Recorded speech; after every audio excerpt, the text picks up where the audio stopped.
There are lots of different types of biases that someone can have.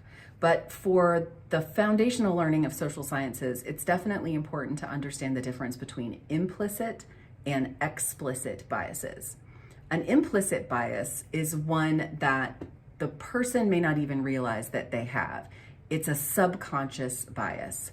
So this may be something like, I need to lift something heavy, and my mind immediately thinks, I'll ask, the nearest man if I'm out somewhere, or my husband to lift something, because on a subconscious level, my thought sort of immediately goes to a man is better at lifting heavy things, or is, physically stronger, without giving it any real thought.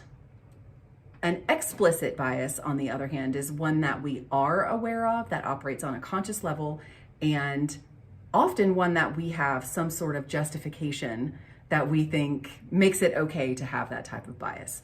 So, for example, maybe I'm in an emergency situation and I need someone to watch my children, and I start thinking of all the different female friends I have that could watch my kids, and maybe someone says, what about your neighbor John?